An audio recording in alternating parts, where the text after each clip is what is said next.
فاتحہ.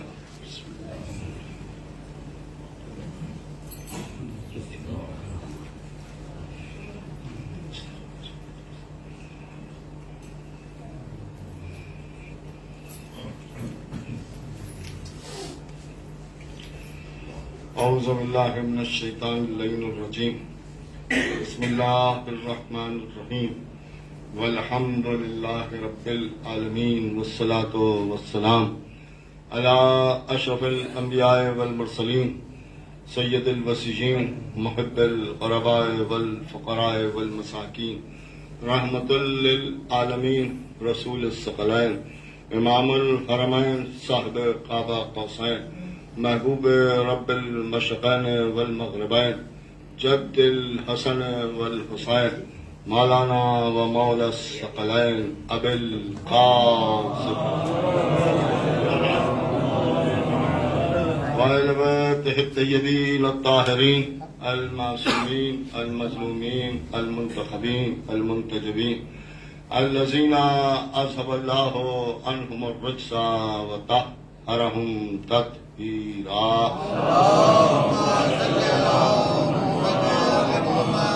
لعنت اللہ علی اعدائہم وقتلتہم ومنکر فضائلہم ومصائبہم وطہارتہم وجلالتہم وشجاعتہم وعظمتہم وولایتہم وعطشہم اجمعین من یومنا ھذا الی یوم الدین. اما بعد فقط قال اللہ سبحانہ تبارک وتعالی فی کتابہ الکریم والفرقانہ الحکیم والقرآن الکریم وقالہ الحق. بسم اللہ الرحمن الرحیم. یا ایہا الذین آمنوا اوفوا بالعقود. صلوات.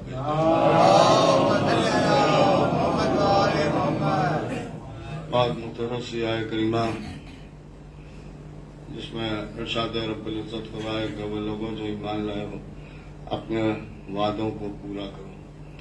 اور جیسا کہ میں نے پہلے بھی آپ کے سامنے عرض کیا کہ اللہ کو وعدہ خلافی پسند نہیں ہے، اور وہ یہ چاہتا ہے کہ اگر کوئی وعدہ ہو تو وعدہ پورا کیا جائے. اور یہ بھی میں نے آپ کے سامنے عرض کیا کہ اس میں معصومین سے جس کی تشریح کی گئی ہے اور تفسیر کی گئی ہے، اس میں وعدے سے مراد ولایت امیر المومنین کا وعدہ ہے کہ جو نبی نے امت سے 10 موقعوں پر لیا تھا. لہذا اللہ نے کہا کہ اگر علی کی ولایت کا اقرار کر لیا ہے اور نبی سے یہ وعدہ لے لیا ہے، کر لیا ہے، تو اس وعدے کو پورا کرنا، اس کا مطلب یہ ہے کہ علی کے در کو چھوڑ کے کسی اور در پر بھٹکتے ہوئے نظر نہ آنا. صلوات پڑھیں.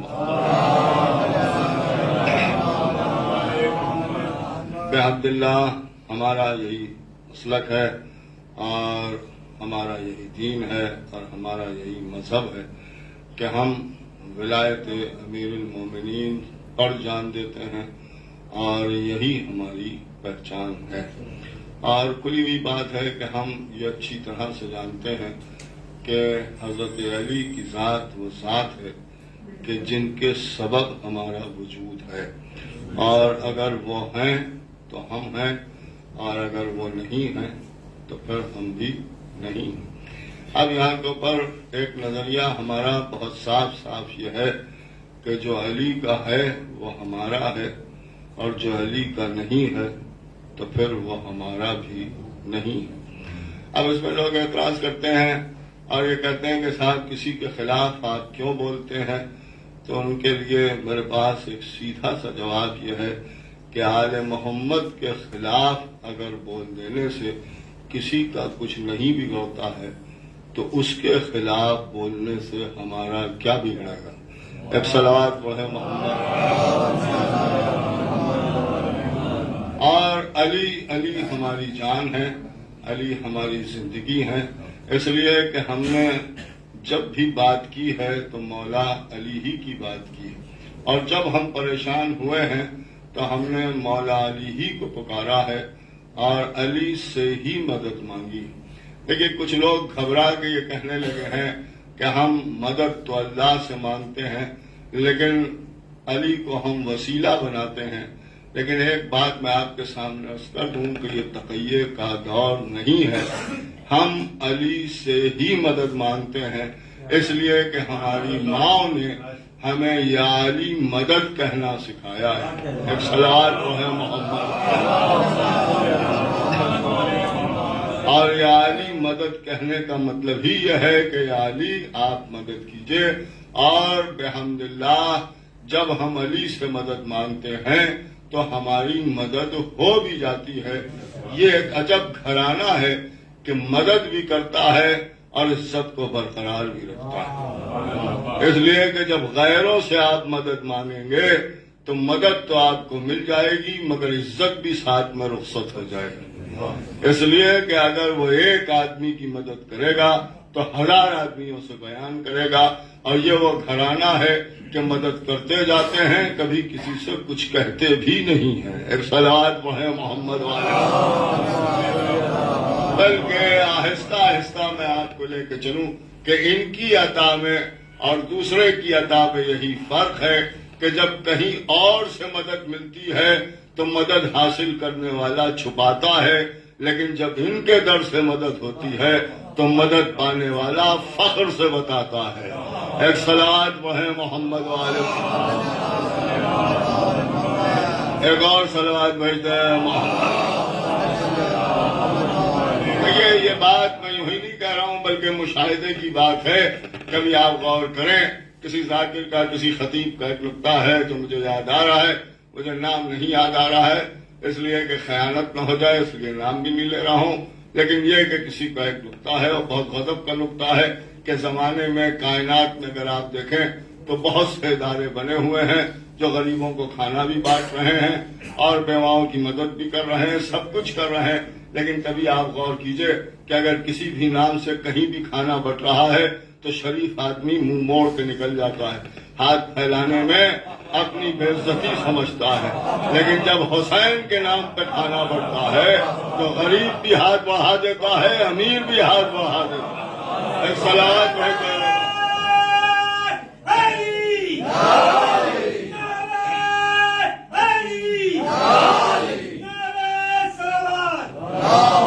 اور ہمیشہ یہی ہوا ہے شروع سے. اگر آپ دیکھیں کہ جب بھی ان کے گھر سے کسی کو عطا ہوئی ہے تو اس نے فخر سے بیان کیا ہے کہ ہمیں ان کے در سے یہ ملا. مثال کے طور پر ایک وہ واقعہ کہ جسے اب لوگوں نے مصلحتاً پڑھنا چھوڑ دیا ہے، لیکن میری یہ عادت بن گئی ہے کہ جب سے لوگوں نے چھوڑا ہے جب سے ہر سال کہیں نہ کہیں پڑھتا ضرور ہوں. ایک صلوات وہ ہے محمد پوری توجہ دنیا کا. اور وہ واقعہ فطرس ہے، یہ بھی بڑا مظلوم واقعہ ہے اس لیے کہ اب اپنے بھی اگر چھوڑ دیں گے فضیلت آل محمد بیان کرنا تو پھر سوچنے کی بات ہے کہ کون بیان کرے گا. اب اس میں یہ بحث کہ کہاں ہے کس کتاب میں لکھا ہے، یہ کیوں بیان ہو رہا ہے. دیکھیے ایک عجیب و غریب مصیبت یہ ہے کہ عزا پر اتنے اعتراضات لوگ کرتے ہیں.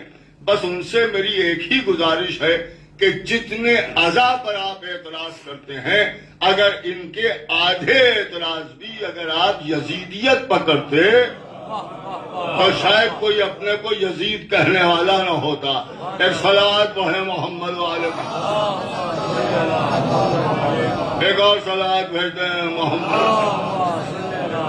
اب مثلا ایک سوال یہ بھی آ گیا ہے، کلپ گھوم رہی ہے کہ اس میں سیاہ لباس کی کیا ضرورت ہے اور اس کے اوپر کیوں زور دیا جاتا ہے، کیوں کالے کپڑے پہنے جاتے ہیں، دوسرے لباس میں بھی غم ہو سکتا ہے. ارے صاحب غم تو دل سے ہوتا ہے، لباس سے کیا مطلب. یہی بات حج میں کہیے کہ حج تو دل سے ہوتا ہے، احرام سے کیا مطلب.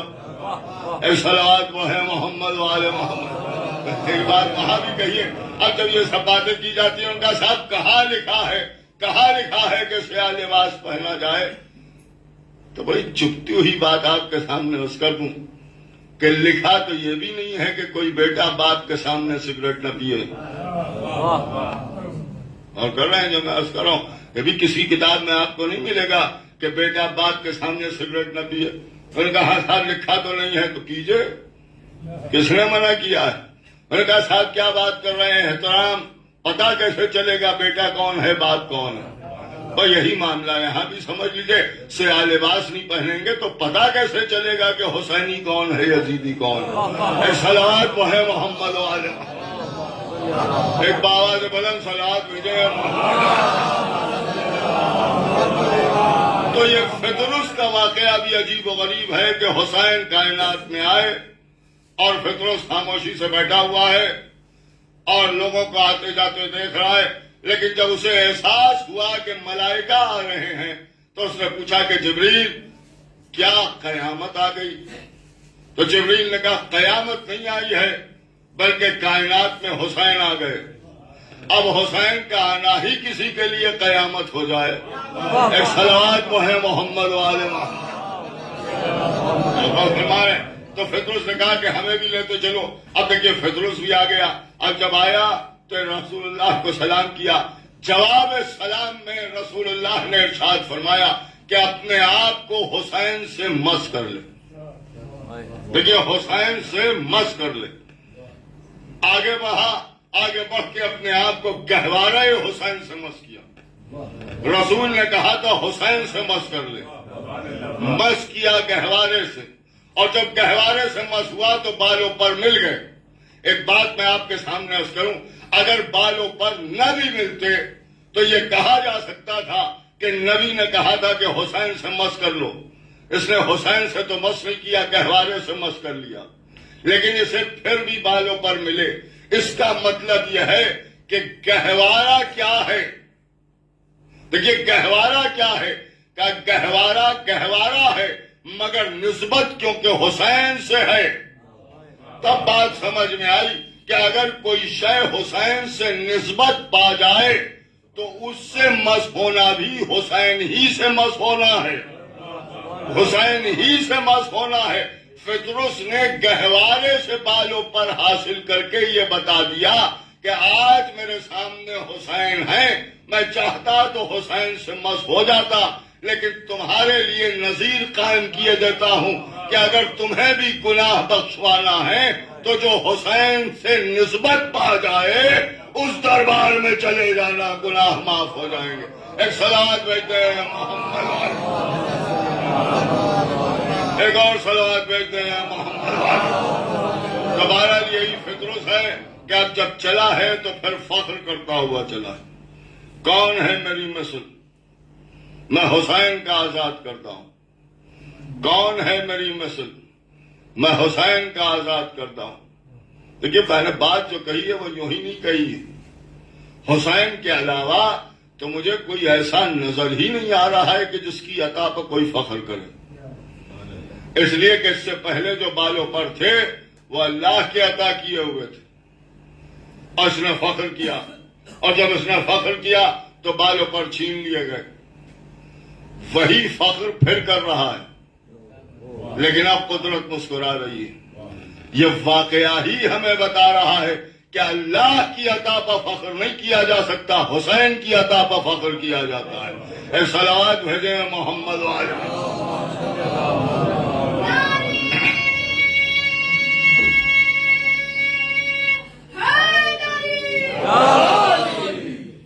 صلوات بھیجتے ہیں محمد۔ محترم بس چند باتیں آپ حضرات کے سامنے عرض کر دوں، بڑا غور سے سنیے گا جو میں عرض کر رہا ہوں، پوری توجہ سے۔ یہ گھرانہ یا مولا علی جو ہماری جان، اور ان کے بغیر کوئی کام ہمارا چلنے والا نہیں ہے۔ دلیل سنیں گے آپ؟ باغ والی کوٹھی میں کچھ جہاد کے سلسلے میں بات کر رہا ہوں۔ رسول اللہ نے بھی جہاد فرمایا جسے تاریخ میں جنگوں کے نام سے بیان کیا گیا۔ 80 غزوات ہیں رسول اللہ کی، کچھ خاص خاص جنگیں ہیں جو برابر بیان کی جاتی ہیں۔ ساری جنگوں کا نچوڑ میں آپ کے سامنے عرض کر دوں کہ ہر جنگ کی فتح کا سہرا مولا علی کے سر ہے، اور اس سے کوئی انکار نہیں کر سکتا، یہ ہسٹوریکل فیکٹ ہے۔ اور شاید اسی لیے ہر جنگ میں حضرت علی علیہ السلام کو لے کے نبی گئے. لیکن ان ساری جنگوں میں ایک جنگ ایسی ہے جس میں شروع سے علی نہیں، اور اگر علی نہیں ہے تو سب سے زیادہ دن جو جنگ چلی ہے وہ یہی جنگ چلی جسے جنگ خیبر کہتے ہیں. خیبر میں شروع سے مولا علی نہیں گئے، علی مدینے میں رہے. اس میں دو طرح کی باتیں ہیں. کچھ لوگ یہ کہتے ہیں کہ مولا علی کسی کام سے رک گئے تھے، اور کچھ یہ کہا جاتا ہے کہ نبی نے مصلحتاً حضرت علی کو مدینے میں چھوڑ دیا تھا. آپ جو چاہے سمجھ لیں، مجھے کسی سے کوئی بات نہیں کہنا ہے. بہرحال اس جنگ میں علی نہیں تھے. انیس بھائی آگے ہی آ جائیے، بس خاص آگے جگہ ہے. ایک صلوات پڑھیں محمد والے.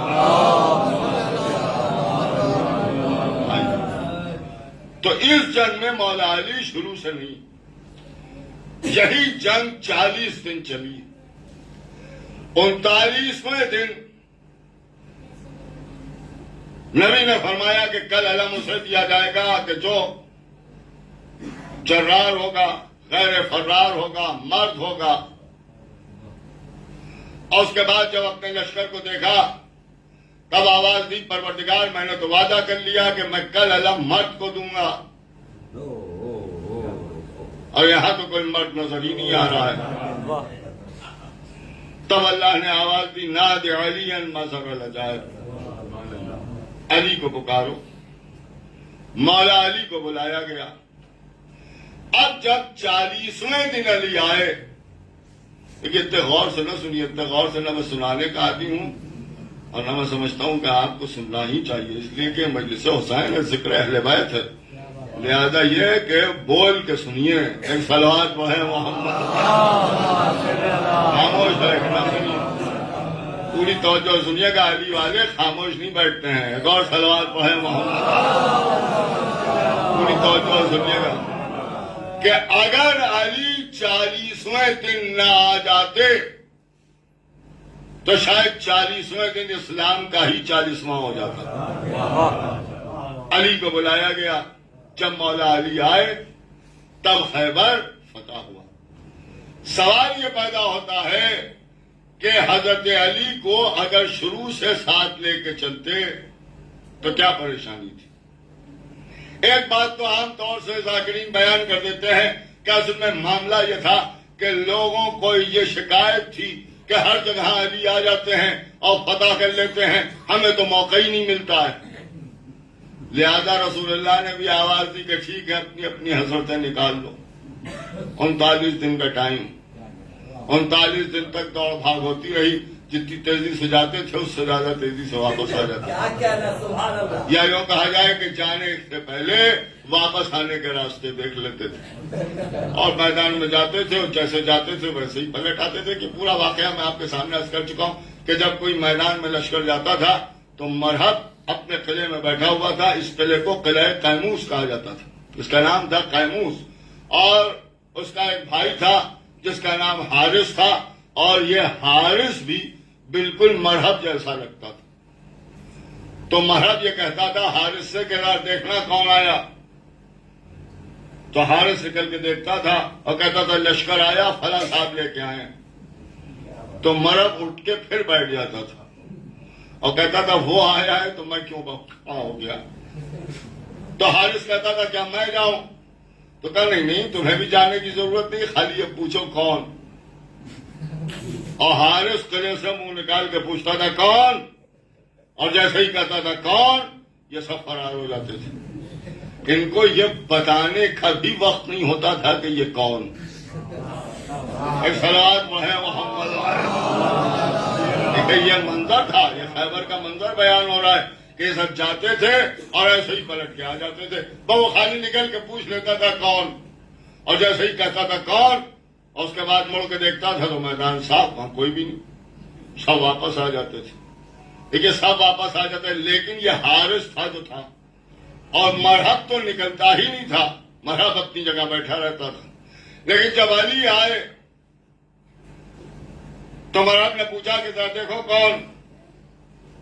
حارث نے نکل کے دیکھا، اور جب حارث نے نکل کے دیکھا تو اس نے پلٹ کے کہا کہ آج تو منظر بدلا ہوا ہے۔ کہا کیا ہوا؟ لشکر آیا؟ کہا نہیں لشکر نہیں، فلاں آیا نہیں، فلاں آیا نہیں، فلاں آیا نہیں۔ کہا پھر کیا ہے؟ کہا ایک نوجوان ہے جو تنہا آیا، اور آتے ہی اس نے علم کو پتھر پر نصب کر دیا۔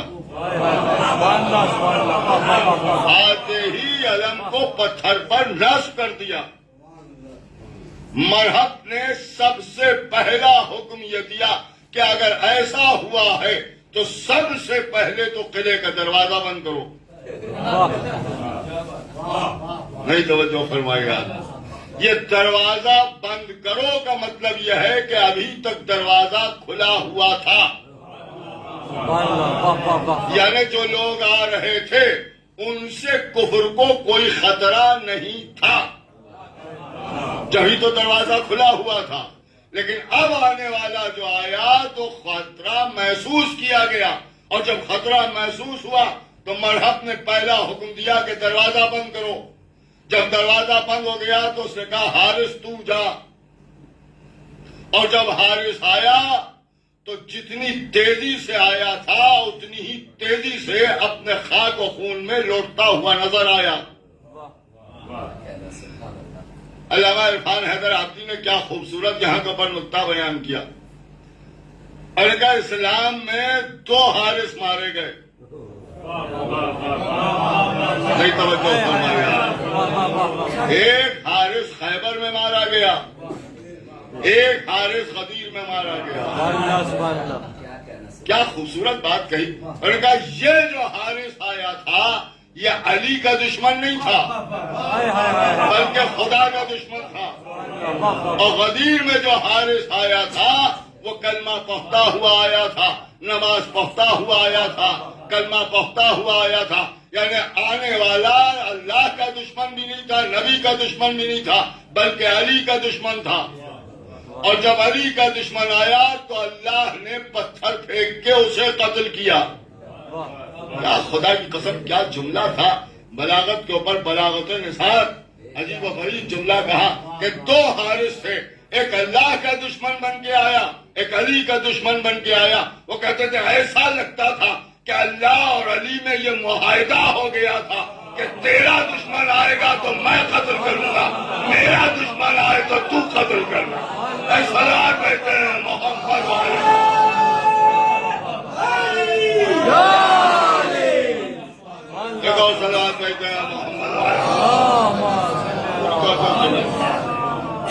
تو یہ ایک جنگ ایسی ہے جس میں حضرت علی شروع سے نہیں تھے، مدینے میں چھوڑ دیے گئے۔ ایک بات میں آپ سے پوچھوں کہ کیا رسول اللہ کو نہیں معلوم تھا کہ جب تک علی نہیں آئیں گے خیبر فتح نہیں ہوگا؟ تو یہ معرف والا نقطہ ہے جو میں عرض کر رہا ہوں۔ جانتے تھے یا نہیں جانتے؟ کہ جانتے تھے۔ تو جب جانتے تھے تو شروع سے لے کے کیوں نہیں چلے؟ اگر ہم کہتے ہیں کہ نبی کو نہیں معلوم تھا تو ہم کافر ہو جائیں، اس لیے کہ نبی شہر علم ہے، اگر کوئی بات انہی کے علم میں نہیں ہے تو پھر کس کے علم میں ہوگی؟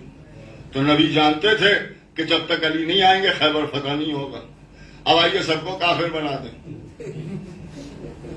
نبی کو تو چلیے چھوڑ دیجئے، یہ بتائیں مسلمان کہ اللہ کو بھی نہیں معلوم تھا کہ جب تک علی نہیں آئیں گے خیبر فتح نہیں ہوگا، 39 دن لگ جائیں گے، آخر میں علی کو بلانا پڑے گا، نعت علی پڑھنا پڑے گی، علم علی کے حوالے کرنا پڑے گا۔ کہ اللہ تو جانتا ہی تھا، وہی تو علم ہے، تو اللہ جانتا تھا تو اسے پہلے ہی کہہ دینا چاہیے تھا کہ نبی جنگ کرنے جا رہے ہو، علی کو تو لے لو۔ نہیں غور کر رہے ہیں، کہنا چاہیے تھا، ان کا ہاں صاحب کہنا چاہیے تھا۔ نہ اللہ نے کچھ کہا نہ نبی نے کچھ کہا، بلکہ علی کو مدینے میں چھوڑ دیا اور سارے بھگوڑوں کو لے کے میدان میں آ گئے۔ آپ کبھی غور فرمائیں گے یہ کیا ہے؟ اس کا مطلب یہ ہے کہ اللہ اور نبی جانتے تھے کہ جب تک علی نہیں آئیں گے خیبر فتح نہیں ہوگا، اس کے بعد بھی علی کو چھوڑ کے آئے۔ تو علی کو چھوڑ کے آنا اس بات کی دلیل ہے کہ اللہ اور رسول مل کے ہمیں کوئی پیغام دینا چاہتے تھے۔ اب مسلمانوں کے ساتھ علی تو ہے نہیں، نبی تو ہیں، اور بھاگ رہے ہیں یہ، اور اللہ اپنے نبی سے کہہ رہا ہے میرے حبیب میں آپ کو کہیں تنہا نہیں چھوڑوں گا۔ اس کا مطلب یہ ہے کہ خیبر میں مسلمانوں کے ساتھ اللہ بھی ہے، رسول بھی ہے، مگر کامیاب نہیں ہو پا رہے ہیں۔ نہیں توجہ فرمائیے، آپ میرے ساتھ نہیں چل رہے ہیں۔ اللہ بھی ہے، رسول بھی ہے، مگر کامیابی ہاتھ نہیں آ رہی ہے۔ اللہ ہے، اس کا مطلب یہ ہے کہ مسلمانوں کے ساتھ لا الہ الا اللہ ہے،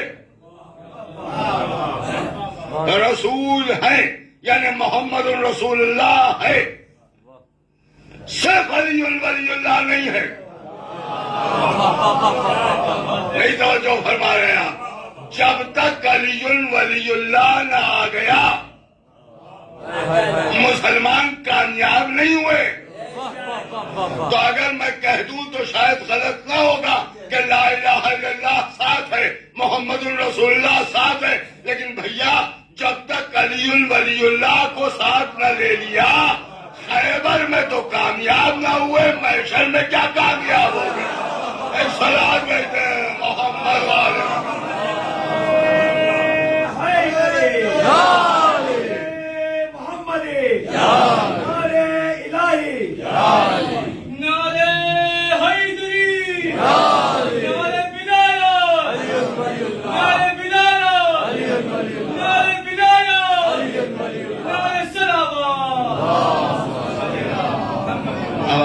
فرمایا تو بھیا بغیر علی ولی اللہ کے تو نبی کو کامیابی نہیں ملی، تو امت نبی کو کیا کامیابی ملے؟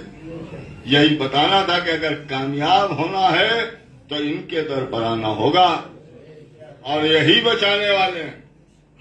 لیکن ہم نے یہی دیکھا کہ جب بھی آل محمد کا تذکرہ ہوا لوگ بھڑکنے لگے، ان کا ساتھ یہ کیسے ہو، یہ کیسے ہو، فلاں بھی تو ہیں اور فلاں بھی تو ہیں اور فلاں بھی تو ہیں۔ یہ ولایت ہے، میں کہا ولایت ہمارے یہاں بھی ہے، کہاں ہے؟ میں کہا یہ ولی ہیں۔ یہ کہاں کے ولی ہیں؟ ان کا کریئر شریف کے ولی۔ اچھا، بہت بہتر، کیا کہنا ہے ان کا؟ یہ بھی ولی ہیں۔ یہ کہاں کے ولی ہیں؟ کچھوچا شریف کے ولی ہیں۔ بہت بہتر، یہ بھی ولی ہیں۔ یہ کہاں کے ہیں؟ یہ بریلی شریف کے ولی ہیں۔ اور یہ بھی ولی ہیں۔ یہ کہاں کے ہیں؟ میں کہا یہ رامپور شریف کے ولی ہیں۔ کیا مسلمانوں کی قسمت ہے، رامپور بھی شریف ہو گیا۔ ایک صلوات وہ ہے محمد والے، ایک اور صلوات بھیجے محمد والے۔ دیکھیے ہر طرف ولی ہی ولی گھوم رہے ہیں۔ ان کا یہ کون ہے؟ ان کا صاحب یہ بھی ولی ہیں۔ یہ کہاں کے ہیں؟ ان کا یہ تو ہندوستان کے ولی ہیں۔ یہ کہاں رہتے ہیں؟ ان کا یہ اجمیر میں ہے۔ یہ کہاں ہے؟ ان کا یہ تارا گڑھ میں ہے۔ یہ بھی ولی ہیں، گلی گلی ولی۔ یہ ہندوستان کے ولی، یہ پاکستان کے ولی، یہ ایران کے ولی، وہ بغداد کے ولی۔ ان کا یہ ولیوں کے ولی۔ ولیوں کا ولی کون؟ ان کا جو سب سے بڑا ولی وہ ولیوں کا ولی۔ اچھا، جو سب سے بڑا ولی وہ ولیوں کا ولی، کہاں؟ مطلب کیا ہے کہ جو سب سے بڑا ولی ہوگا اس کے تحت قدم سارے ولی نظر آئیں تو ٹھیک ہے، جس کے قدموں کے نیچے سارے ولی نظر آئے وہ ہے ولیوں کا ولی۔ نہیں غور کیا آپ نے؟ اور کہا صاحب ایسا ہی ہے تو سب سے بڑا ولی تو ہم نبی کو مانتے ہیں۔ اللہ نے نبی کی ولایت کا اعلان کیا، کہا سب نبی کے قدموں کے نیچے ولایت ہے سب کی، تو نبی ہیں سب سے بڑے ولی، سب سے بڑے ولی۔ اب اگر کوئی ایسا ولی آ جائے کہ جو نبی کے بھی کاندھوں پر قدم رکھ دے، صلوات بھیجتے ہیں محمد والے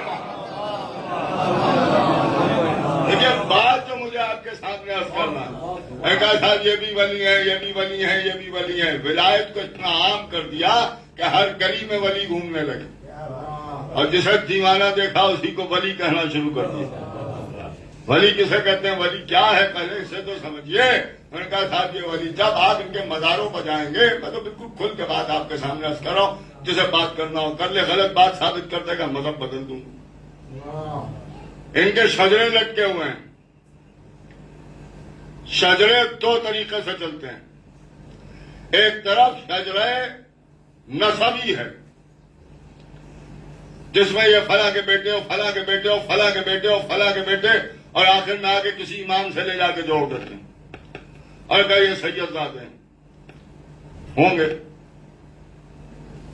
دوسری طرف شجرے طریقت ہے.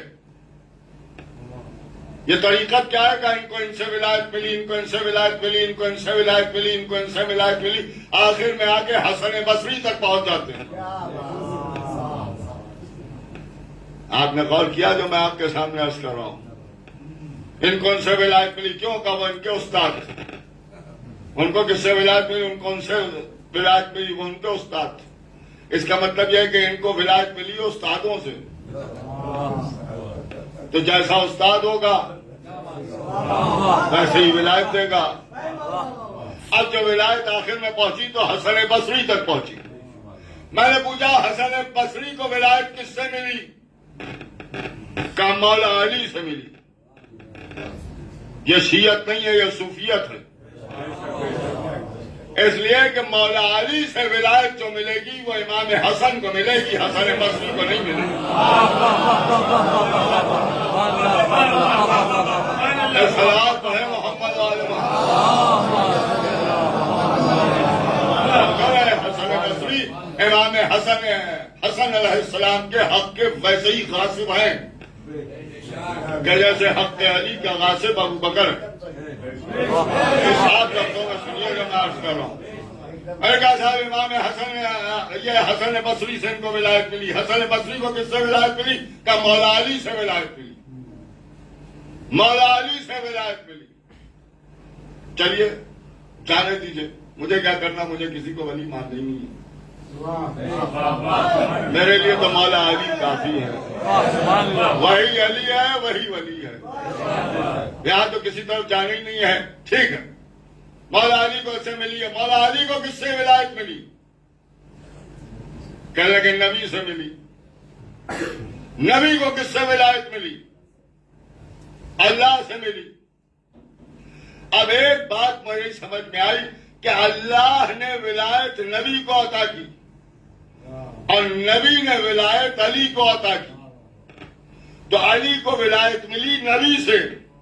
کہا نبی سے، تو بیچ میں 3 اور بھی تھے، وہ کہاں گئے؟ جب ایک کے بعد ایک کو ملنا ہے تو پھر اصول تو یہ ہونا چاہیے تھا کہ صاحب ولایت علی کو ملی تو تیسرے سے ملی، اور تیسرے کو دوسرے سے ملی، اور دوسرے کو پہلے سے ملی، اور پہلے کو نبی سے ملی. لیکن یہاں تو ڈائریکٹ علی کو نبی سے ملی. اس کا مطلب کیا ہے؟ تو نہیں صاحب وہ ولی نہیں تھے، وہ تو خلیفہ تھے. اچھا، ہمیں دھوکہ دے رہا. تو علی بھی تو خلیفہ تھے بھائی. 4تھے نمبر پر علی بھی خلیفہ تھے. ولایت نبی سے ملی، علی کو خلافت کس سے ملی؟ تو فرما رہے ہیں، کبھی پوچھئے گئے مسلمانوں سے کہ علی کو خلافت کس سے ملی؟ اگر آپ کہیں تیسرے سے تو وہ تو بیچارہ اس پوزیشن ہی میں نہیں آ پایا کہ خلافت کسی کو ٹرانسفر کرے. وہ اپنی خلافت کو بچاتے بچاتے مارا گیا. تو اس سے تو ملنے کا سوال ہی نہیں ہے. اس سے تو ملنے کا سوال ہی نہیں ہے. اور دوسرے نے علی کو دی نہیں خلافت، وہ تیسرے کو دی تھی. تو پھر خلافت علی کو کس سے ملی؟ کہ خلافت بھی نبی سے ملی. اب آپ کی سمجھ میں آیا علی کو جو کچھ بھی ملا ہے وہ تم سے نہیں ملا ہے، نبی سے ملا ہے. خلیفہ کی اعتبار سے دیکھیں تو ڈائریکٹ نبی سے علی کو خلافت ملی. ولایت کو دیکھیں تو ڈائریکٹ نبی سے علی کو ولایت ملی. اس اسی کو تو خلیفہ بلا فصل کہتے ہیں. ایک صلوات بھیجتے ہیں محمد والے. ایک اور صلوات بھیجتے ہیں محمد والے.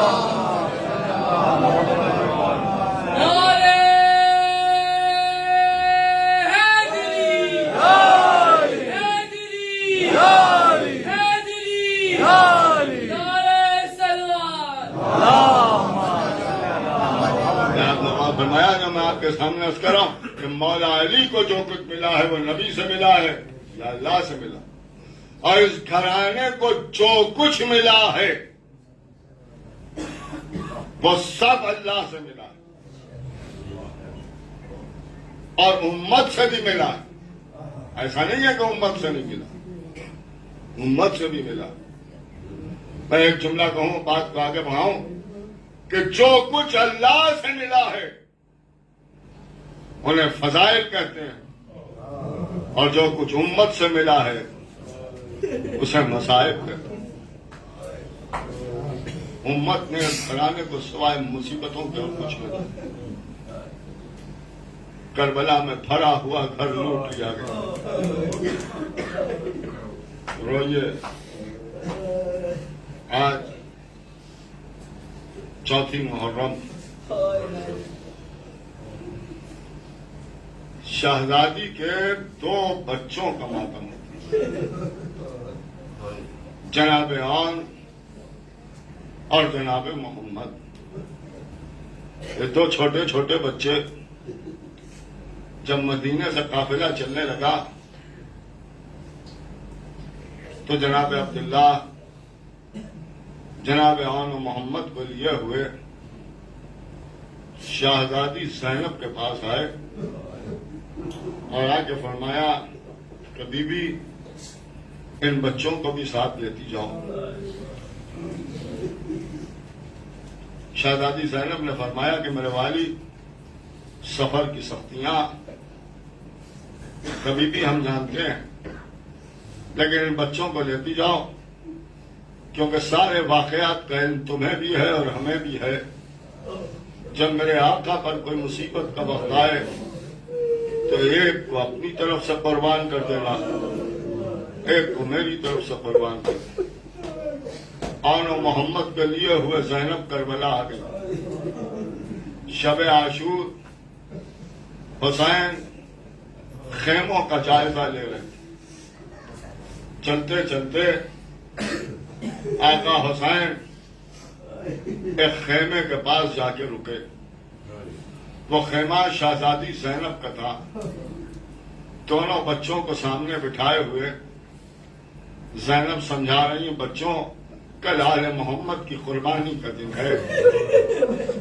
اے میرے بچوں ایسا نہ ہو کہ علی اکبر مارے جائیں اور تم زندہ رہ جاؤ.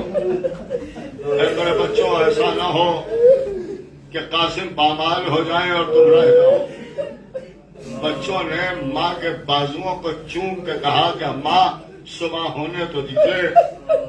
اماں سب سے پہلے ہم اپنی جان اپنے ماں پر سے نثار کریں.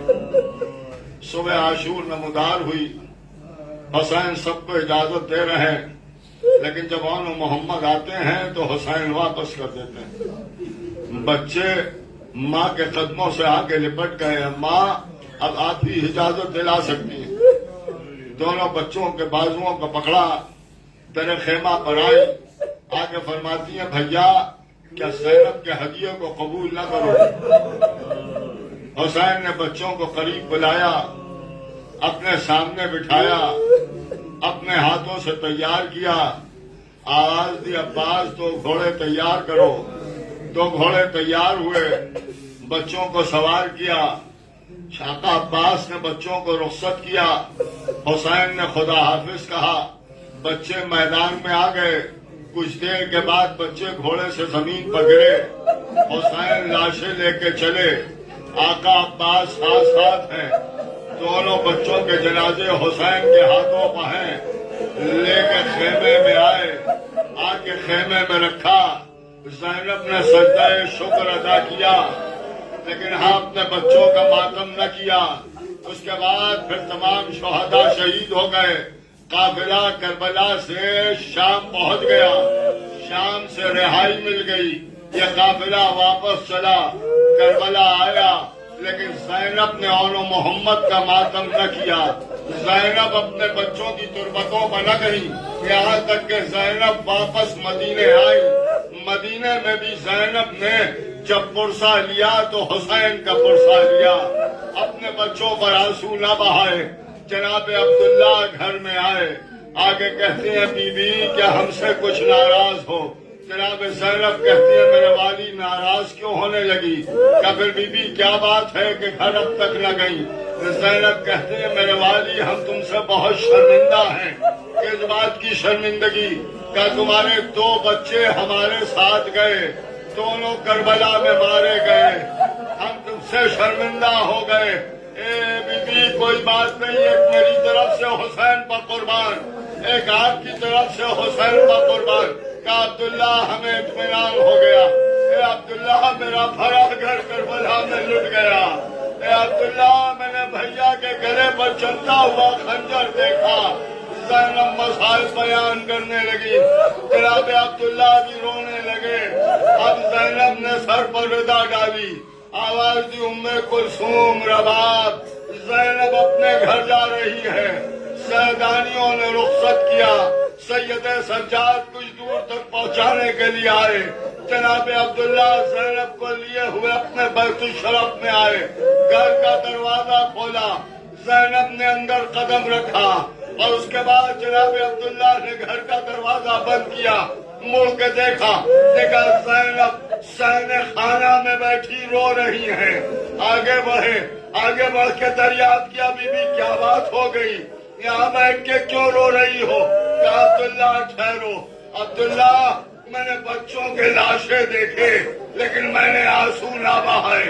عبداللہ بچوں کے کٹے ہوئے سر میری محمل کے ساتھ ساتھ چلے لیکن میں نے آنسو نہ بہائے، میرے ناقے کے ساتھ ساتھ سر تھے لیکن میں روئی نہیں، میں نے اپنے بچوں کے چہروں پر نظر نہ کی۔ اے عبداللہ شام میں ایک بیوی کو یہ بھی کہنا پڑا کہ کیا ان بچوں کی ماں اس دنیا میں موجود نہیں، لیکن میں نے اپنے بچوں کا ماتم نہ کیا۔ لیکن عبداللہ اب میں اپنے اس گھر میں آئی ہوں، اے عبداللہ میرے سینے میں بھی ایک ماں کا دل ہے۔ عبداللہ میں ماں اس گھر میں آئی ہے جس گھر میں اپنے بچوں کے ساتھ رہا کرتی تھی۔ ٹھہرو میں اپنے دل کو سنبھال لوں تو میں حجرے میں چلتی ہوں، یہ کہہ کے زینب رونے لگی۔ عبداللہ نے کچھ دیر انتظار کیا، پھر جھکے بازو پکڑ کے اٹھایا۔ بی بی اپنے بچوں پر رونا، خیال پر بیٹھ کے رونا اچھا نہیں ہوتا، بی بی چلو حجرے میں چلو۔ آہستہ آہستہ قدم آگے بڑھائے، حجرے کے دروازے پر پہنچی، دونوں پہلوؤں پر دونوں ہاتھ رکھے، دروازہ کھولا گیا، مڑ کے عبداللہ کو دیکھا، عبداللہ نے کہا بسم اللہ، زینب نے اندر قدم رکھا، کہا انا للہ، تو بستر خالی نظر آئے، دوڑ کے اپنے آپ کو بستروں پر گرا دیا۔ اے میرے